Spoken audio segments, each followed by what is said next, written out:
just got to go for it, and you got to annihilate your teammate.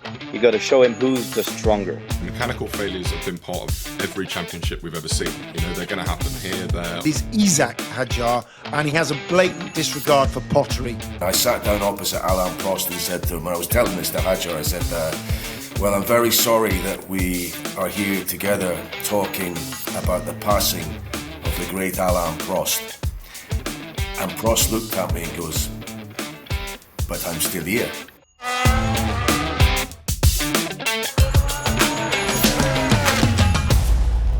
Hello everybody, welcome to this week's F1 show sponsored by Audi. Delighted to say I am joined by Jacques Villeneuve, who was with us all weekend in the Netherlands, Craig Slater, and it's a warm welcome to Calum Nicholas, former Red Bull mechanic, who joins us on the pod to discuss an eventful weekend in Holland and potentially a championship-defining weekend after the failure on Lando Norris's car due to an oil leak on the chassis side. We'll come on to that in a few moments' time. The gap is now 34 points, gentlemen. Potentially, if it had continued with the 1-2 and Lando had stayed behind Oscar Piastri, it would have been 16 points. But it now is clean air. And Calum, watching from the outside, I wonder what you made of events. We said at the start we didn't want this championship to be decided by a mechanical failure,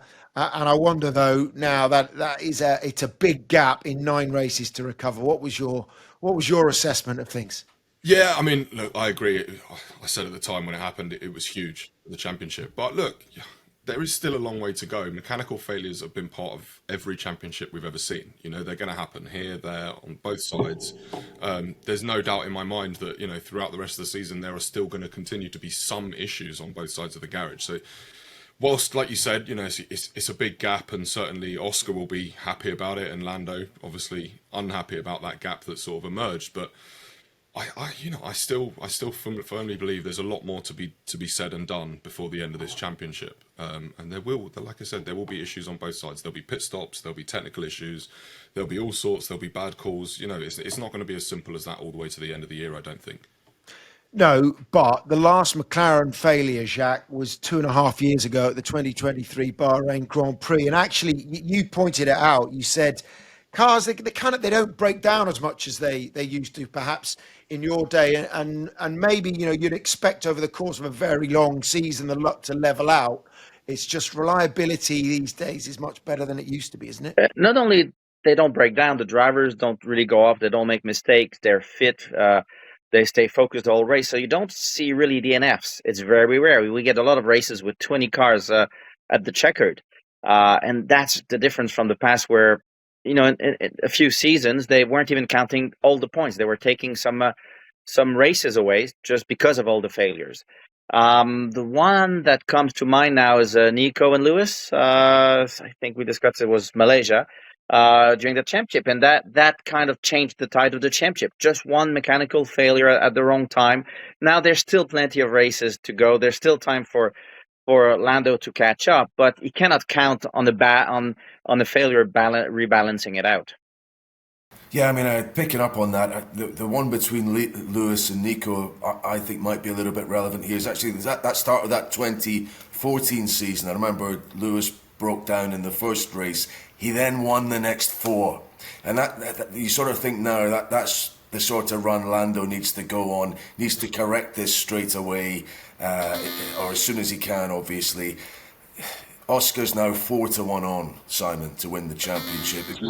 If you were to, and Lando 11-4 against, the bookies do get it wrong sometimes. If you were to put it in kind of numbers between now and the end of the year, if you forget the sprints, but if it was just Grand Prix and they were finishing 1 and 2, Lando would have to win 7 out of the last 9. So he's got a high bar, but he's got to go for it. And maybe the psychology in his mind will flip a little bit, as Andrea Stella alluded to after the race, that he now that it's not close, he's got the kind of freedom to go for it, and maybe we'll see him improve because of that.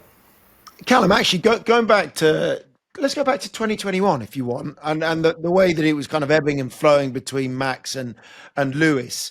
I mean, Max is one of those characters. It doesn't seem like anything phases him, and a different kind of character to Lando, as we know, who kind of wears his heart on his sleeve, and sometimes, he's talked himself down in the past. But you thought with 3 wins in the last 4 coming into Holland that you might have arrested that kind of that mindset, got on top of all of his issues.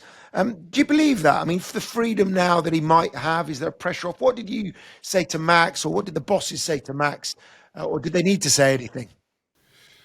I mean, look, the first thing is, I think with that 2021 season, nobody needed to say anything.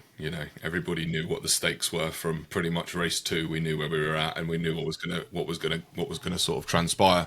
With Lando, I think it's one of those things, and I know that there's been plenty in the past sort of spoken about Lando wearing his heart on his sleeve, and sort of, and a lot of people have alluded it to being sort of some sort of weakness, and I've never sort of seen it that way. I think actually that kind of self-awareness can be such a huge strength, provided you know how to deal with that emotional management, and I think, this will be a test of Lando now.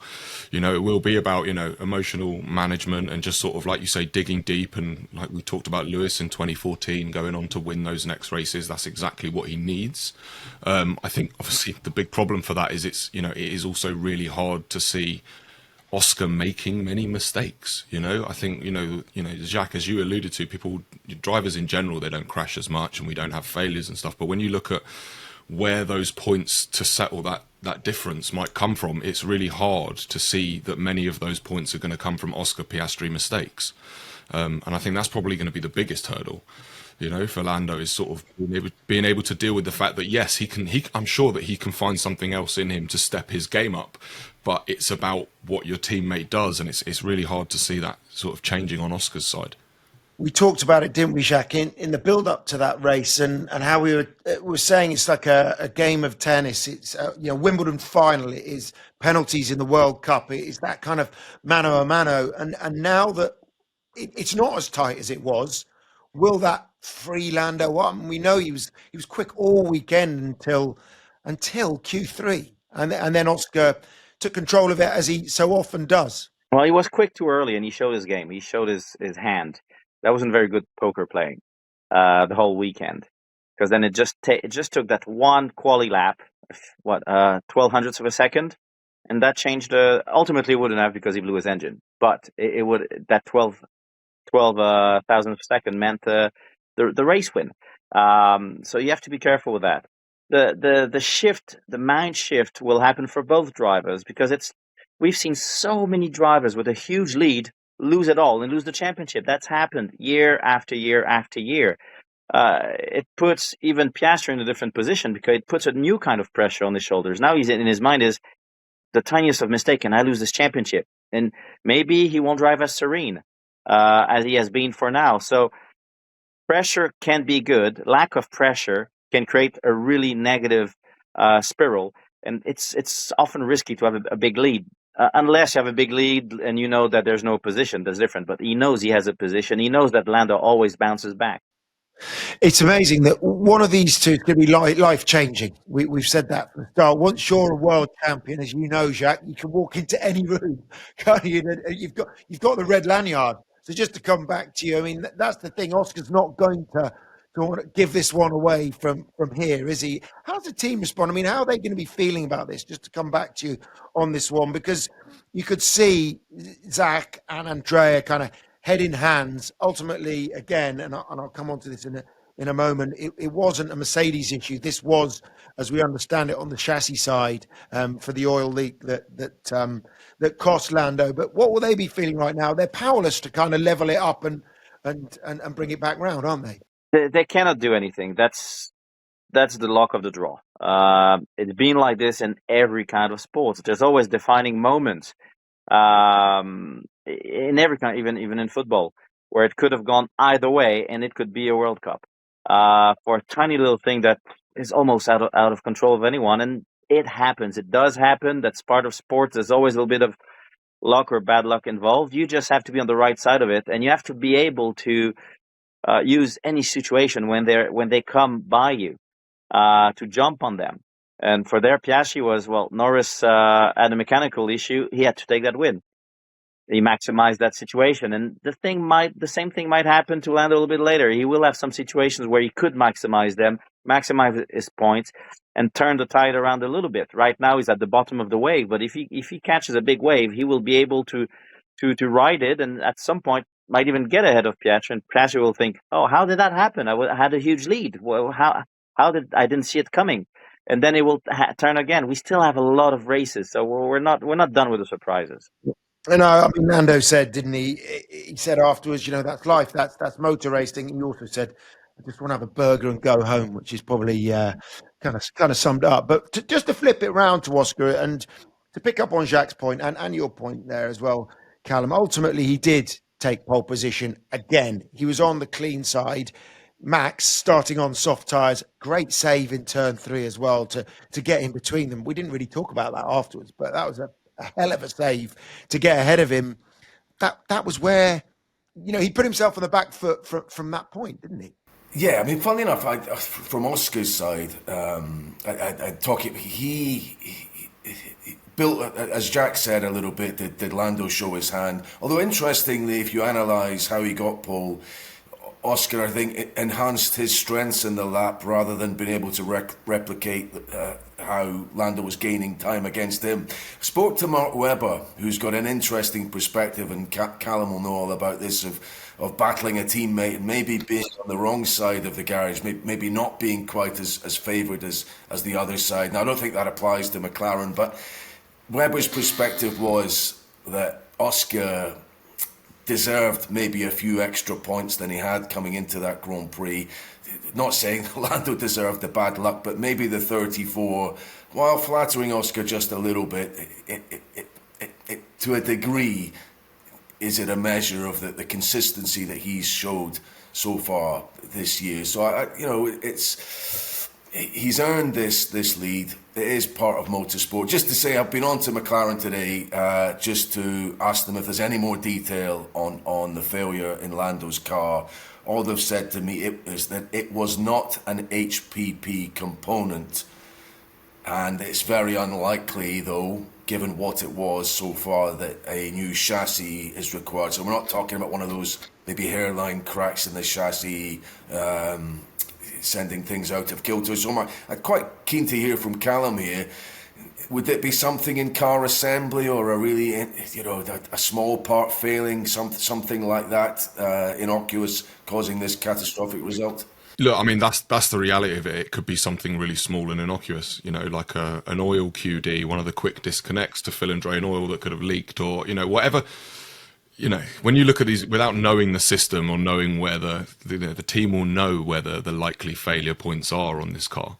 But it's impossible to say. But you're absolutely right. It could have been something small and seemingly innocuous that could have caused the DNF.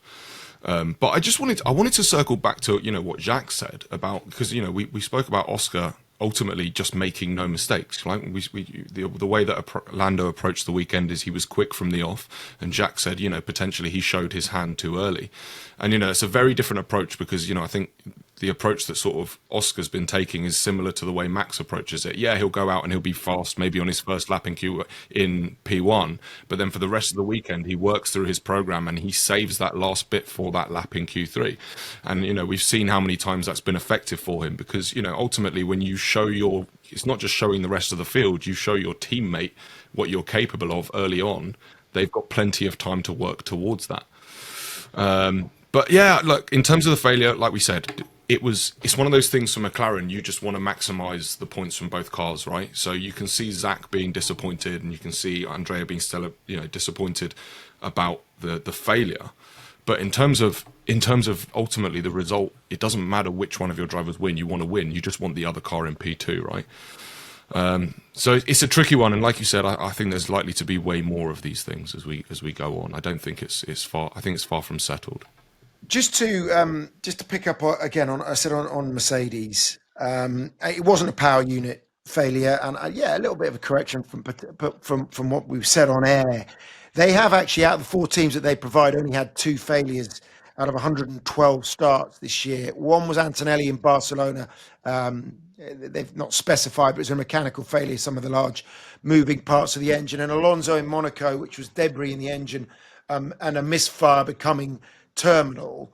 Aside from that, the two Williams one that people were pointing out, were they actually power unit failures? They weren't. There were cooling system issues on Albon in Canada and Austria. And then, as we said, George, electrical cutoff in Monaco in qualifying, and McLaren, the chassis, the source of the oil leak, the PU didn't fail.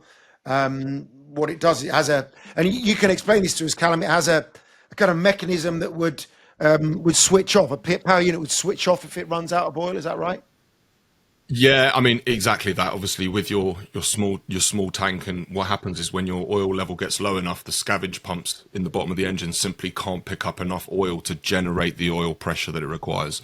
So within the software and using the sensors in that engine, it just has a shut off. It'll get to a point where the oil pressure is too low, and it will shut itself off before it will cause irreparable damage. And I don't know if we've heard from HPP as to whether that engine was saved, because if it's shut off early enough, the chances are it might still be usable for the rest of the season. But if you don't have those shut offs there, then ultimately that engine would keep running to the point where it physically failed. So I guess it's wait to see whether that engine can be used again.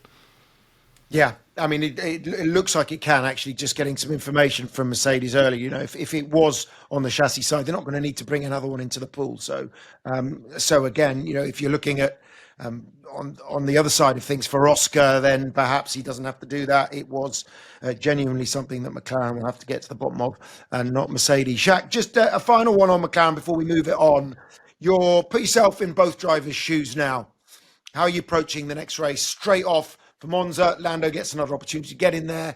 For Oscar, got the clean air, time to put the foot on the throat. Well, if you're Lando, and it's funny because he's like the underdog now. He's the hunter, and that's always the position I preferred as well, because it makes you almost angry, aggressive. You got to go for it. It's fun. It's exciting. It can be frustrating, obviously, but you just got to go for it, and you got to annihilate your teammate. You got to show him who's the stronger. That you are there to eat him alive. You're coming from behind, and there's no way to run, no place to hide. That's a little bit the approach you have to have. And then in the race, you just hope someone gets in the middle of the fight. That it's not a 1-2, but like a 1-3, so you can catch more points. So what do? You slow down a bit so that someone can maybe get your teammate if you're ahead. That kind of stuff. We've seen. Lewis against Nico in the last race? He was driving slowly, hoping someone would get Nico, and you have to start playing those games. So that's great. Piastri, not much he can do. He's not really in a position to take a big risk. Sometimes he might accept a P2, because going for that P1 and risking a crash would give the championship to the teammate. That's a difficult position he's in. And we've seen Verstappen in that position, and that's him. Though he never took the easy way out, he still went for the win and took the risks, and it worked for him. But that's the difficult decision that Piastri will have to make now. Does he take the risk to still go for the win, which will increase his championship lead, or does he massage his lead and not take that risk? That's a much more difficult position to be in. Yeah. Jack Nicklaus always used to say major golf championships are the easiest to win because people come back to you, and that front running, if you haven't done it before, can be tense and full of pressure. Interesting though, in my hotel Sunday night, I was with some of I don't want to call them the McLaren rank and file, but it was like ancillary staff. I was listening to their conversations, and they weren't by any means critical of Lando Norris, but my goodness, were they impressed by Oscar Piastri and his attitude. They went on and on about this guy is focused like I've never seen before. So formidable individual, I think, and he's going to be hard to stop. Neither driver, by the way, in the factory this week been given a couple of days off. Then they'll go to Monza, so no simulator work or anything like that. But headspace, I think, necessary for both for the issues we've outlined. Yeah, good golfing analogy. That actually, they're both playing in the BMW PGA Pro-Am after Monza. I think Zach and Lando are, and I've got a late call up for that as well. I'm completely bricking myself, so we'll see whether it works in golfing parlance as well, Craig. Well, Simon, just quickly, I I'll be seeing you there Are you playing as well? at the Pro-Am. I am. We need to swap some notes here. I'm actually going on. I'm practicing every day, but you must be nervous. Come on. So it's going one of two ways next week. We're going to see how it goes. I played him one a while back with Shane Warne, and I got the shanks after about 2 holes. But don't. I have to be fair. Cold sweats. To be fair, since I agreed to play, I have played golf every single day. I'm going to be well practiced, so I won't have any excuses.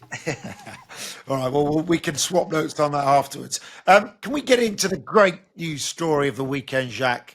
And I had 2 French-speaking pundits alongside me, Naomi and Jacques. I've been calling him Isack Hadjar all year. It is Isack Hadjar, and he has a blatant disregard for pottery and pottery trophies, having smashed that at the team photo. But 4th youngest podium sitter in history, Lewis Hamilton, called him a legend. What did you make of his weekend? It was brilliant. He's surprising because he came in very young and all bouncing around and laughing. And so you wonder, is he focused? And ultimately, he always bounces back from a difficult weekend. Just look at Australia. There was an embarrassing moment and he came back stronger. And he keeps improving. He seems to be good under pressure. The kind of driver that the bigger the car, the more pressure there is, the better he becomes. The opposite of some other drivers that win everything in the smaller categories, but put them in a bit under pressure and they collapse. And also he's perfect at Red Bull. Now, put a driver like him maybe in a Sauber or a Haas, and it just wouldn't work. Or in a team where you need to be more clean cut, let's say, than Red Bull, because Red Bull like the extravagant drivers, the extravagant attitudes, and it works out. So he's in the perfect team to progress. It is perfect for him. Imagine him in a situation like Ferrari. I'm not sure that would suit him. It's interesting, isn't it? Because the debate has been, is there resistance either from himself or from his family, and it's his mother, isn't it? Is it Randa, who's kind of his manager, to being quickly promoted alongside Max Verstappen. But he said to me after the race, I'm ready for anything now. And if you think about it, in a year's time, maybe it would be a not bad moment to race alongside Verstappen. New cars, so they're still developing the particular lay of the land at Red Bull, I guess, with that. Maybe with Verstappen, with one eye on a next move, potentially it might work out that way. Maybe a little bit could be like a season when Ricciardo was alongside Vettel, and it took a little while for the more established guy to readjust to the new cars. Ricciardo, who started well, got a couple of results, didn't he? Got a win we've already mentioned. And so, timing of everything, which is vital in sport, on this occasion might work out quite well for Hadjar for taking a step up, where it patently hasn't for pretty much everyone else who's gone alongside Verstappen in recent years. Yeah, he is heading to Red Bull. There's no doubt there. There's no other way to spin it. He is being prepped for Red Bull. He was put there by Helmut Marko to see how he would cope with F1, and he's been coping better than any other junior Red Bull, or even other than Max, any other Red Bull driver. And anyway, he doesn't decide when he goes up. He's a Red Bull driver. They decide where he drives. The only one who actually cannot be demoted is Max. He has a different contract than a Red Bull contract. Everyone else, despite the fact that we argued that he should be possibly for one practice. But Max would say no, thank you. And it won't happen this year. To know that independently of his lack of result, Honda paid a lot of money for that seat, so he will stick until the end of the result. He's not staying for next year. They don't want him for next year anyway, and they never really wanted him. Otherwise, he would have started the season at the main team instead of Liam Lawson. Calum, come on then, take us inside Red Bull. What's your theory? Well, look, do you agree with Jacques? Look, I preface it with saying I really don't know is the answer. Jacques probably has a little bit more inside information than me. But talking about Isack, because I think that's the important thing, is that I think he's brilliant. I think, like we said, I think AlphaTauri, V-Carb, I still do that. I remember Toro Rosso. I still sometimes call her that. But no, V Cup. I think it was a perfect starting environment for him. They're a team that embrace the work hard, play hard of Red Bull. They have fun. It's the kind of environment that I think is perfect for driver development. And look, like Jacques said, this is the reason that this driver academy exists. Is ultimately you are trying to get your best drivers into what we call the primary team. Okay. But talking about Isack and himself, I very clearly remember Abu Dhabi last year when he got to drive Max's car for FP1. And I remember him being so nervous before he got in the car, and talking to him just before he got in, and him, him having these worries of just not wanting to put it in the wall or whatever. And I'm just saying to him, mate, just do what you do. It's going to be fine. Relax and please enjoy yourself. And I remember him saying to him at the time, I was like, mate, if you put it in the wall, we'll fix it. That's what we're here for. But I think his performance this year has been absolutely brilliant. I think more than anything else, we just need to praise how great he's been, mentally and on the track. I think it's been great to watch, and the result of the weekend for him couldn't be more deserved. I think it's fantastic, and I'm glad that it wasn't like he achieved that result through a really lucky safety car or anything like that for me. Like, he drove brilliantly all the weekend. He qualified well. He held off Russell for many laps at the beginning of that race. He did everything right, and I think it's fantastic. I'm not saying the others aren't bright, but he's the son of two physicists. His dad's a quantum physicist. He's got Newton, Einstein, and Schrodinger's equations on his helmet. I just wonder, Calum, just want to come back to you. Maybe you can tell us specifically why the other car alongside Max Verstappen has struggled. And actually, if there's any advantage, if Hadjar is to go up next year to Red Bull, with the different engine regulations, different chassis regulations, will it be more of an even starting point? Do you think he has more of an opportunity to be on parity with Max than perhaps the others that have raced alongside him in this current set of regulations who've all struggled? I mean, look, I think, yes, you want to talk about the cars. Obviously, the change is drastic. So from that point of view, I guess you like to say that everybody's got a clean slate. In terms of sort of the advantage being wiped out against Max Verstappen is, he's a 4-time champion. It's more to the car. It's about the paddock and the politics and everything else that Max is so accustomed to now. That's same time as if you joined a team and went up against Lewis Hamilton or Fernando Alonso, like their experience is part of their advantage now. So yes, we're going to sort of ground zero with the cars, but there's a lot more to it than that. Jacques, I asked you the same question actually on Sunday, and you basically told me where to go. You think it's Max being backed. Just look at every start of the season against Perez. When the car was new at the beginning of the season, Perez was on par with Max because he can drive fast. But there's more to driving fast than the driver. What is it? Is understanding the car, understanding what you need from the car, and then working with the team to get it there. And during the season, the gap was getting bigger and bigger and bigger and bigger because Perez had no clue what was going on with the car. He was just happy to drive it. And there's not many drivers, because that's a bit the old-fashioned way. The problem is drivers don't learn in Formula 3, Formula 2, because the same chassis for 10 years. They arrive, the setup is perfect. They don't need to work on the car. They get to F1, they are clueless. They don't know what a spring does, what a damper does, anything. They say, oh, understeer, oversteer, fix the car for me. No, it doesn't work like that. It takes a lot more. And Max can do that with his eyes closed. He can visualize what is actually happening on the car as he's driving. So when he talks with the team, he says, listen, yes, I'm understeer, but I think it's because of that. Maybe we should go in this direction. And then the data will confirm or not to help him. Where the Perez drivers, they look at the data first to get an answer, and that's wrong. So we don't know what Isack is made of yet. He seems to keep making progress, so he might be able to help Max in that instance. And people have been saying, oh, poor number 2 driver. The car's designed for Max. It's so mean from the team. No, excuse me. Max is working his bum off with the team to get that car where he wants. The number 2 driver could do the same and could make the team his own. He's just not capable of doing it.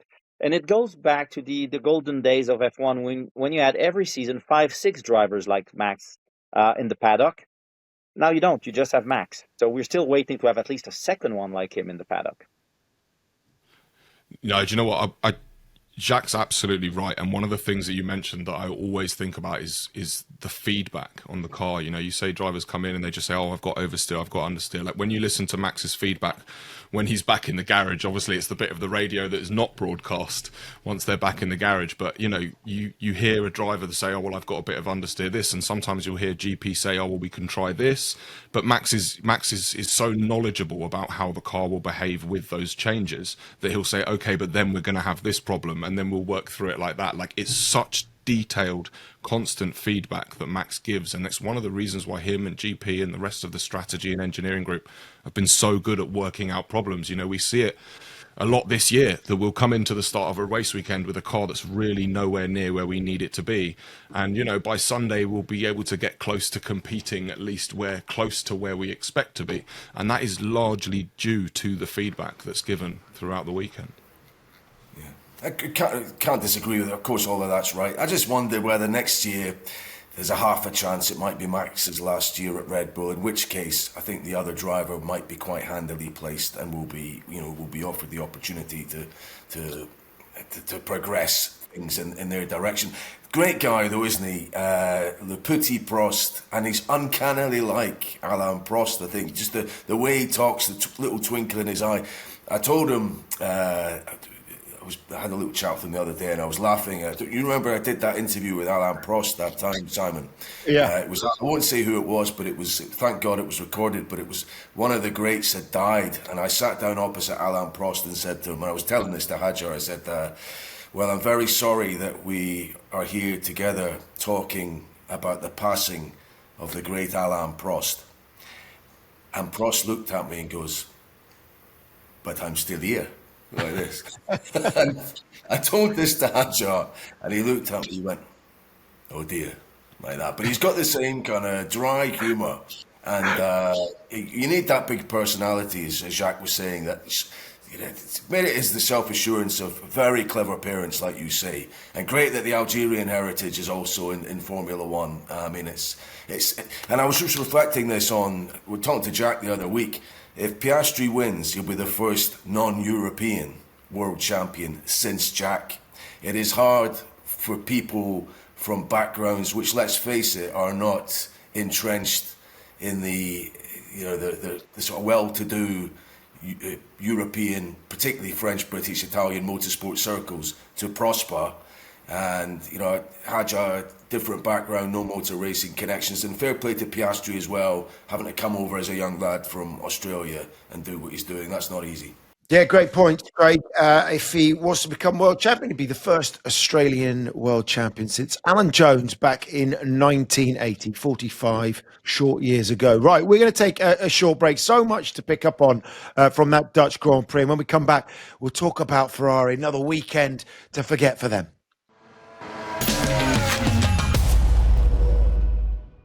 Quick word on our show partner, Audi. The philosophy of Audi Sport isn't just about winning races. It's about pushing boundaries. Everything learnt on the track goes straight into Audi's road cars, making them just as thrilling as they are refined. Take the Audi RS range. Serious performance, but with a level of sophistication and refinement that doesn't need to be loud to make a statement. It's that perfect blend of power and precision wrapped in quiet luxury. Whether it's their powerful style or the RS Sport suspension with Quattro all-wheel drive for razor-sharp handling, Audi is constantly redefining the future of performance. Book a test drive today to experience the Audi RS range for yourself. Welcome back to the F1 show, sponsored by Audi, as you just heard there. Let's pick up on Ferrari, if we could. It was another weekend, Jacques, to forget for them. On top of the double DNF, Lewis Hamilton will carry a 5-place grid penalty into Ferrari's home race at Monza this weekend for a yellow flag infringement. He failed to slow for yellows, just to give you the context on the way to the grid. About 40 minutes before the formation lap, on the laps to the grid, double wave yellows at the last corner. He did slow to 20k slower than at practice, but he also entered the pit lane not at a greatly reduced speed for reconnaissance. He lifted and braked 70 metres earlier compared to practice. It would have been a 10-place grid penalty, but they mitigated it because the driver showed some attempt to reduce his speed. That said, I mean, who do you want to start with, Jacques? What about Lewis? It was one of the weekend, as weekends go, it's one of the most difficult practice sessions they've had for, well, all season, years, maybe. Charles was talking about, put them again on the back foot. And then let's start with Lewis. It was an uncharacteristic mistake for him. He was happy during that weekend, though. He was driving well, better than he has been for a while. He was generally ahead of Leclerc until some of quali, and his car seemed for once a little bit easier to drive for him. So he was handling it properly. It's just that's the limit of the car. The drivers cannot do more than that. The car doesn't have performance. Something is wrong, and they don't seem to be capable of developing it. Maybe they're missing Carlos Sainz at Ferrari ultimately, and we're seeing who was working on the team, and we kept saying every time Carlos joins the team goes up. Every time he leaves it, that team goes down, and that happened again. Williams has been going up, Ferrari has been going down. The same happened into every team he's been going to. That's really, really strange. So they should keep that in mind. But yeah, that Lewis mistake could have happened to anyone. Every driver, including Max, have been caught out in situations like this. It's drizzling. As a driver, and visually and by feel, you have no way to know when it will slide just that little bit more. It's like driving on a road in winter, it's snowing, everything seems okay, and suddenly you have a patch of ice. There's no way for you knowing. And then that corner, you have to drive over the paint. Every driver was doing it. Lewis was maybe just a few inches higher, a little bit more drizzle, and got caught out. And you can see the way it slid. It's not a dry running, a little bit too fast, the tire bites, slides a bit. No, that was hitting high, sliding, and nothing you can do, become passenger. It looks bad because it looks like, oh, what a silly mistake. But everyone's been caught out with these, and you can't see it coming. Calum, just from the perspective of Ferrari and what's going on, obviously on the evidence of Hungary, where we show them making front wing adjustments and raising the pressure in the tyres to avoid the plank wear. We know that they had the new rear suspension in Belgium. They seem slightly happy than that, but it appears to be a baked-in problem that we're talking about here, and that they're trying to mitigate this. It's happy when it's running low, but they can't run it low when they want throughout. So they have to keep on raising the tire pressure throughout the race. They're lifting and coasting at the end of the straights. They're avoiding bumps. There's a few things that they're doing to try to mitigate this. But is this something that's not going to go away? Is it with this car? They've got to wait till 2026. Yeah, look, I totally agree with you, and I think you're right in that it seems sort of throughout the season it's been, rather than trying to look forward to the next real problem solver, it's just been firefighting.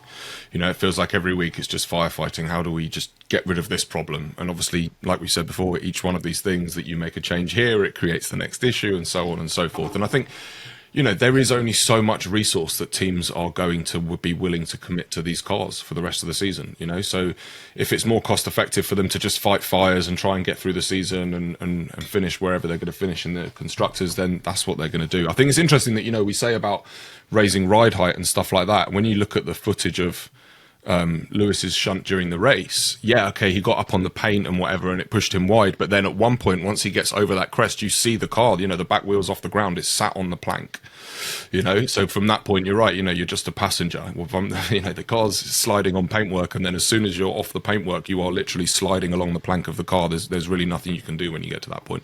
But also, I think it's fair to say that the penalty for the pit lane incident, and I'm not one for wanting stewards to get involved and hand out penalties, but ultimately the one time where I'm happy for the stewards to take action is when it's about safety. And from a personal point of view, I've been a mechanic stood there at the back of the grid waiting for cars come in, and round that last corner as they come, you have a real responsibility to everybody stood there doing their jobs to just take the right precautions. So I'm not surprised at the penalty for the pit lane, the yellow flag infringement prior to the race. But yeah, like you said, the Lewis seemed happy all weekend up until sort of Sunday. Yeah, he did, but Charles didn't, did he? I mean, that was the noticeable difference. I mean, if you're looking from a personal perspective, Lewis was happier, but clearly Charles wasn't. And then he got unlucky, didn't he, with Kimi making an error. And just a word on Kimi, and we will come on to Mercedes as well. He did go up to Fred Vasseur, we understand, and apologise for that move, which Jacques called naive. But it's Craig. You know, he's been there 7 years, Charles Leclerc. At the moment, I don't think I've seen him as kind of annoyed with what's going on as I have in recent races. That's the context, isn't it? We have the Christmas lunch at Ferrari, and I remember the Christmas lunch last year, a few journalists get invited. Fred Vasseur had his slides, his PowerPoint, showing how over the last portion of the season after the summer break, they'd scored more points than any other team, including McLaren. Leclerc had scored more points than Verstappen or Norris in the last 8 to 10 races.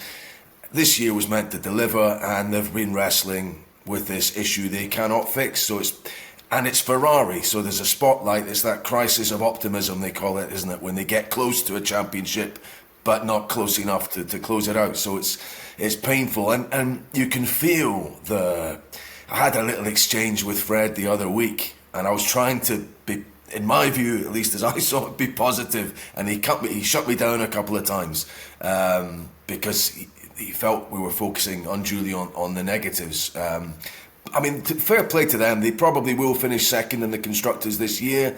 They are manfully trying to fix all the faults, but it's not a great. It's possibly the worst position for Ferrari, just being in that where they look like they might take the step to become winners, but don't.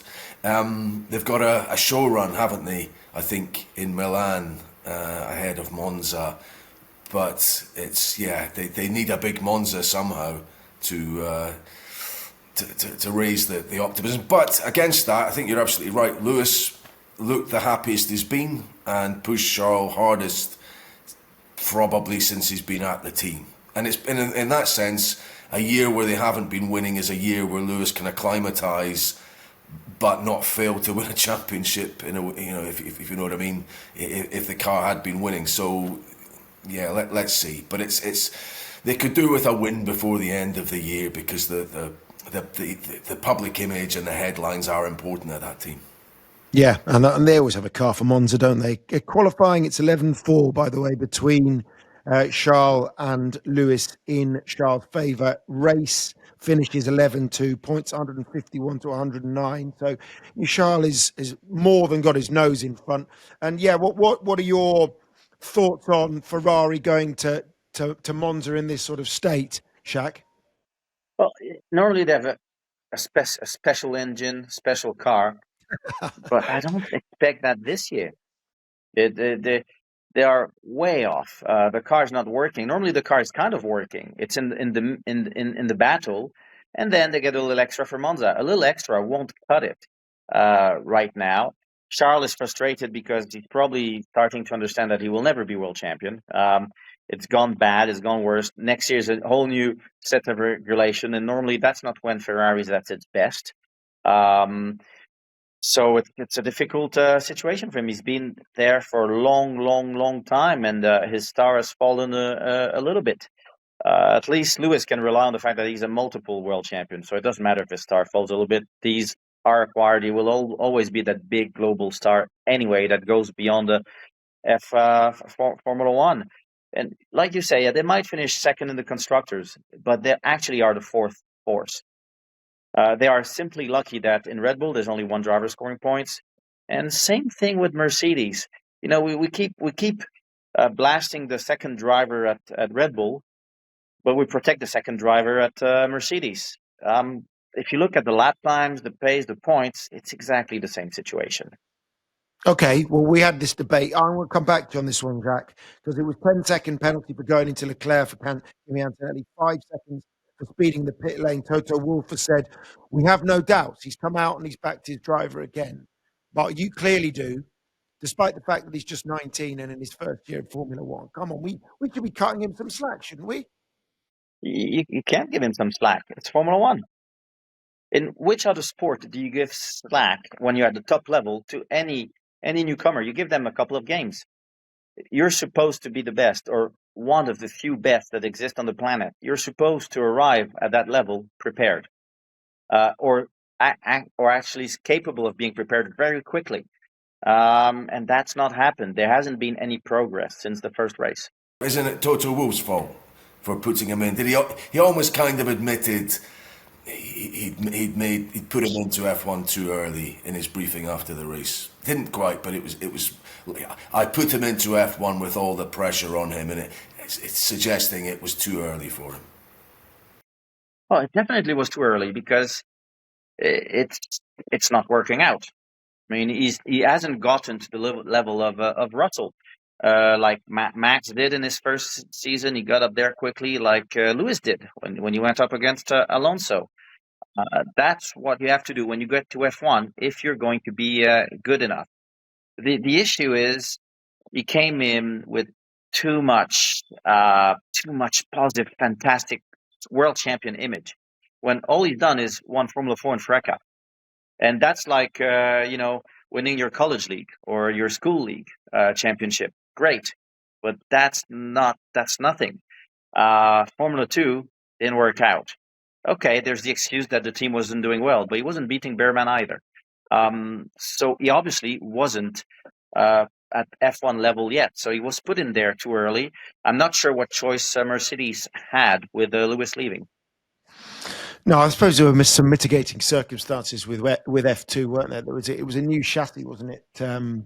Last year that a lot of people were struggling. It kind of messed up the order a little bit, and people were, out of position compared to perhaps what they would have been the year before. Certainly, that's what was being talked about. But Calum, can I please ask you about this with regards to Max? Obviously, he had the dream start in Barcelona when he won on his debut, but actually he did make some mistakes early on too. I'm thinking, didn't he go into Kimi in Belgium and crashed at the swimming pool in Monaco? I mean, he's not the first and he won't be the last to do that. But what's your take? Do you agree with Jacques on this? Do you think that it was too early for Kimi, or where do you stand? I think one thing I say is I certainly agree with Jacques about all the fanfare. All this fanfare for drivers when we get a rookie, and it's great. You want to promote your driver and you want to obviously give him all this sort of publicity and market it and all the things that we do in Formula One. But it doesn't help any of these rookies. It doesn't help them at all. And one of the things when we talk about Oscar Piastri and him being so sort of calm and level-headed, one of the things I always remember is obviously Oscar arrived in the paddock. There was this huge fanfare, teams threatening to sue one another, social media going mental, all of this going on, and he just kept his head down and didn't engage with it and just stuck to what he needed to do. And he gave himself the room that he needed to develop into what he is ready to do now in fighting for a world championship. And when we talk about Max, it's the same thing. Max was lightning quick from the day he arrived. But, I look at those seasons and I remember them very clearly. And don't get me wrong, not all of those DNFs were down to driver error. We had some serious PU issues at the time as well. But, Max he didn't arrive at the team as a polished, finished product that you see now. Max has grown and he's learned, and we gave him the space to learn and grow into what he is now, which is a driver that really can do everything, But I think it's easy to give a driver that room to grow and have that patience as a team when the pace, the out and out pace, is clearly, something special, which is what we had with Max. I think, like Jacques said, it's all very well saying cut him some slack, give him some time, but it is Formula One and you need to earn that, and a lot of that is going to come down to ultimately how quick you are. And we haven't caught the pace of Russell. We simply haven't. George has been so consistent in that car. And we just haven't even got close. So yeah, you're only going to get so long to adjust and grow. Quite interesting on the father subject, by the way, in that I know one of Red Bull's principles was making sure that, everyone has a racing dad, right? And they're the ones that have taken them to kart tracks and they've brought them through the system. With George Russell, the moment that he joined Williams, he used to be afraid of his dad. I spoke to him about this. He used to be petrified. He used to actually be fearful of crashing into people and perhaps just sit back a little bit because he didn't want to risk it. He didn't want to risk crashing out to displease his father. But the moment that he arrived in Formula One and Williams, his dad took a step back. Now, Marco Antonelli has been there and he's been in and around, but I did notice it felt to me like it's taken a step back this weekend. We didn't see him in the Mercedes motorhome as much, studying with headphones on, studying two laptops to see what was going on. I wonder what you knew on that, Craig, but also on George's contract situation as well. I want to flip it onto that one, and whether he's any closer to signing. Is it in his hands, and when are we expecting that? Couple of two-pronger for you, buddy. Yeah, I mean, it's interesting. There's 18-year-olds and there's 18-year-olds, aren't there? I mean, that's the first thing to say about Antonelli, and he just felt like a very young 18-year-old, which was never more clear when he brought all his schoolmates to the track, wasn't it, at Imola? But anyway, let's wish him well. There's races to come. Hopefully, he can end the season well. He will get another. He's going to get next year. That's what we know. A multi-year deal for George Russell is what we keep being told.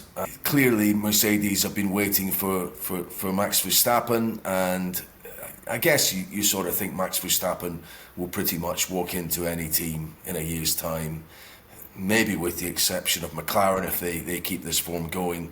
So, I mean, when will we find out about George? There's no real reason you'd say now for them to delay this announcement.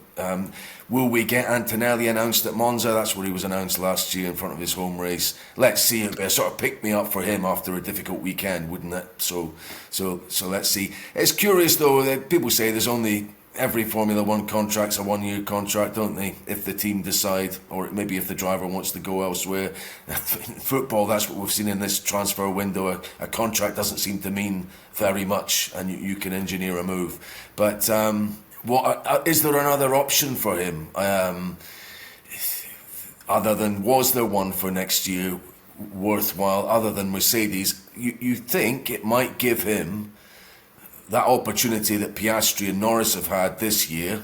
If that car is very good, all he'll have to beat is Antonelli, maybe, for the World Championship. So, to get yourself in that car next year, and what an opportunity you might have. Jacques, can I, and this is again to both you and to Calum, because I want to know what Calum would say on this one with regards to Max. If you're Max Verstappen and you wait, you see which is the strongest car for next year, and it is a Mercedes, would you have it put in the relationship that he has with George? Will he put it in his contract that he doesn't race with George? Will he have that option to do it? I mean, and can you see them racing together in the same team? I don't think Max really cares about who his teammate is, in the sense that he doesn't want a weak teammate. Having a teammate that has not helped him develop the car has been detrimental. And we see it this season. So he doesn't want that. He's happy to have someone working with him because he believes he's better than them anyway. So why be afraid of that? The same way as when Prost, pushed Ron Dennis to take Senna with him. It's good. It's competition. He wants competitors. He wants to have someone next to him that he can fight and will push him to new limits. He finds that exciting. I think more than the team, it will give him the time to see which engine is the good one, because that's the one that they have to hit on the spot right away. Look at Mercedes. When the new era started of hybrid engines, nobody could catch them for 5, 6, 7 years. Whenever an engine got a little bit better, they just tuned it up a little bit. They had that in their hand, and the same thing will happen with this new package. One manufacturer will figure something out that won't be easy to catch. A chassis, a car, you copy within a year or two, you all get in the same ballpark. That's not the issue. It's more the engine, and that's what he will be looking at. Yeah, I'd agree with Jacques, firstly, in that, Max doesn't care who his teammate is beyond the fact that he would like to have someone to help him and work with him. But he's certainly not afraid of racing anyone on that grid.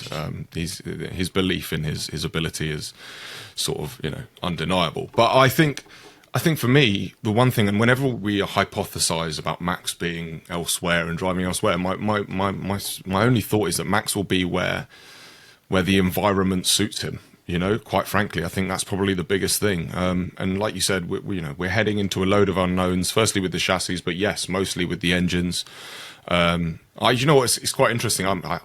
Whenever I'm back in the factory and I talk to people from Red Bull powertrains and ask them how it's going, all I hear every week is that we're really happy and that we're hitting and exceeding our own targets. But the truth is, and they will all tell you this, is that you just don't know where your competitor's going to be at. And like Jacques said, that there will be someone that just finds the best way of doing something, and it will take the other teams a little while to catch up. So we'll see. It's all changed next year. It is. I know that from Toto's perspective, though, Craig, he wanted to avoid having the Nico Rosberg Lewis Hamilton show part 2, and I wonder if George Russell, Max Verstappen might be that. Well, it's a big question. Will Red Bull have a good enough power units to be successful in the new rules epoch? They're building their own one in association with Ford. Interestingly enough, I am having an joint interview with Jim Farley, one of their big bosses, along with Laurent Mekies. So be interested to see where they think they are with that. Ford contributing more than was originally planned to that power unit, and will be doing it on an ongoing basis. And it is absolutely critical how that comes along to whether Max stays or goes there. Okay, let's finish, if we could, Jacques, with your team, your old team, your ambassadorial team, Williams. You mentioned about Carlos, by the way, and teams that he joins and going up like that. Although he had another weekend where he's been quite unlucky at times this year. He's playing a really good role in supporting Alex Albon, but for himself, he's now 48 behind his teammate. They're racing for fifth in the championship, and actually not one of those teams that are bringing updates anymore. They're currently 18 ahead of Aston Martin, who themselves had a reasonable weekend. But what did you think of that Lawson collision? He was apoplectic about getting a 10-second penalty, and it was Karun at the Skypad who said he felt it was a racing incident, albeit the driving guidelines might not have stated that was the case. Well, the penalty was embarrassing for the FIA. I mean, on what planet do you judge that as creating a collision, bad driving, dangerous driving? I mean, come on, you're on the outside. The guy on the inside clearly slides. And he has a wiggle, slides into you. What are you supposed to do? It's ridiculous. And it's okay to give a penalty when you really have dumb driving or dirty driving, and they never give penalties for that. You see some moves down the straight just before the brakes. Leclerc did one again. That was, okay, that's too late. Those moves deserve penalties because they have to stop. They're dangerous and they stop good racing. But the pure racing incidents, you want them to be on the edge, and sometimes it won't work out. You shouldn't give a penalty for that.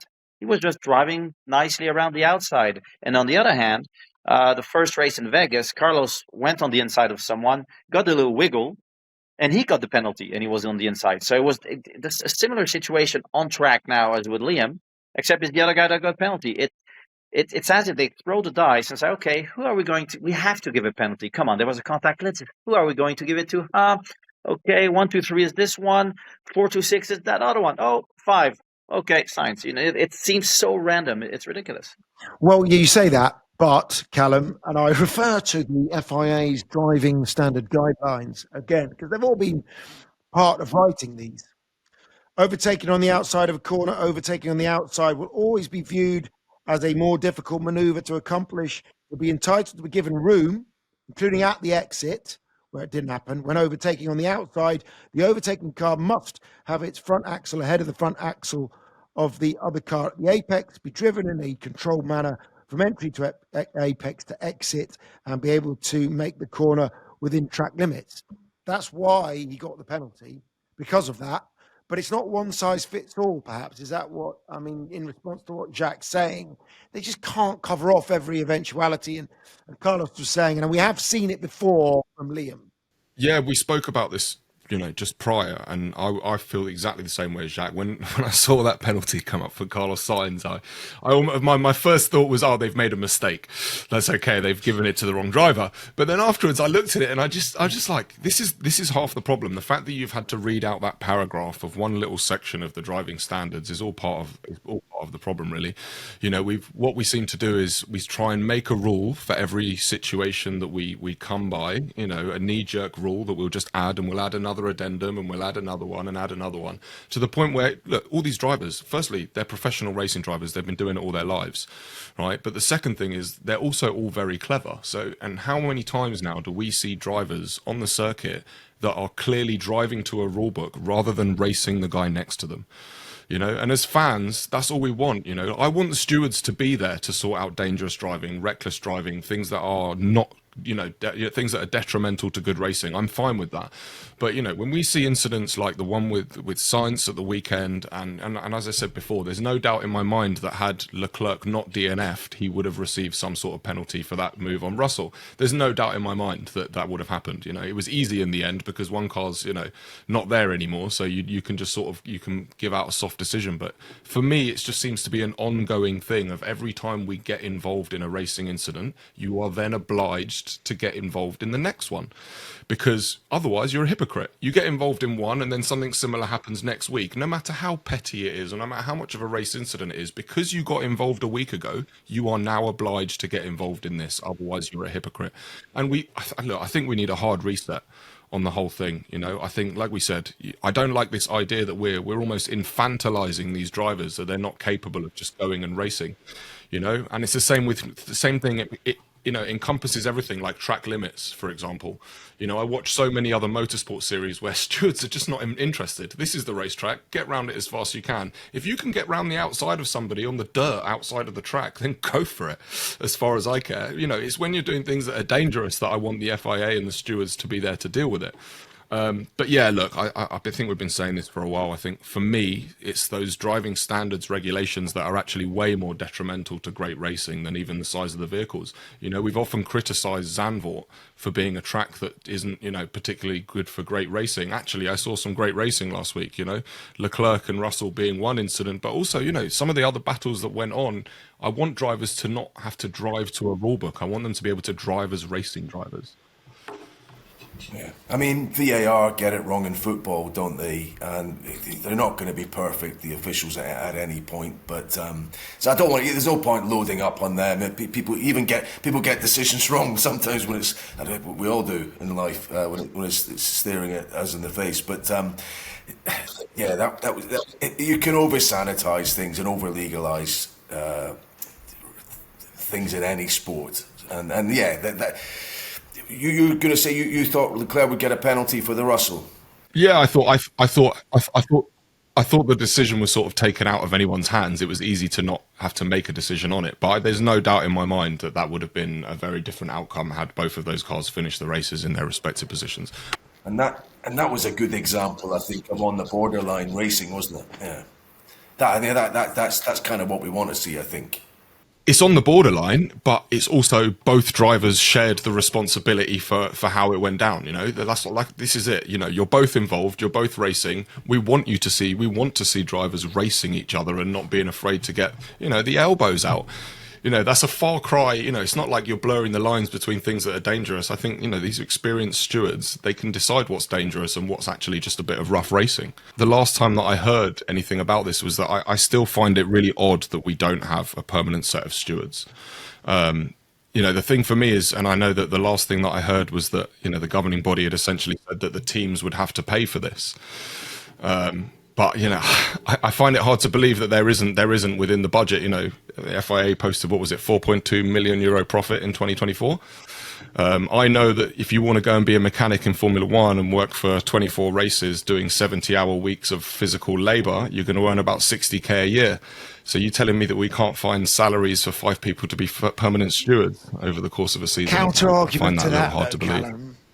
Counter argument to that is that one of the teams, gets a bit of a bugbear with one of the stewards, and they'll carry that from race to race. That's the reason they don't do it, or they argue that they don't do it. And all the ex-drivers are on these lucrative podcasts. Look, I just think that it's a constant complaint for us about, firstly, like we mentioned earlier, Carlos getting a penalty a little while ago when he was the car on the inside, and now getting a penalty for being the car on the outside. It's these inconsistencies that there is only one way to sort of to solve them, and ultimately I think that is the only way. Okay, let's finish it up there. Craig, what were the odds again on Lando, and what were the odds on Oscar? Guys, 4-1 on Piastri is 11-4, but 34 points. 9 races to go. He just needs to put a run together, which he hasn't really done. All right, he won 3 out of the previous 4. He needs to repeat that, I think, as a minimum over the next half dozen or so races, doesn't he? Well, that's possible. So if you had a euro, Jacques, where's your euro going now at those odds? On the coming races, I would say Lando. He's a good hunter. He's a good hunter. Well, you still think he can win the championship from here? Of course, there's plenty of races to go. There's plenty of time. And he seems to be at his best when he's fighting from behind, when he has to catch up. Calum? For me, I'll always back the underdog, and I think where we sit right now, that's Lando. So I get my euro. Ooh, Craig.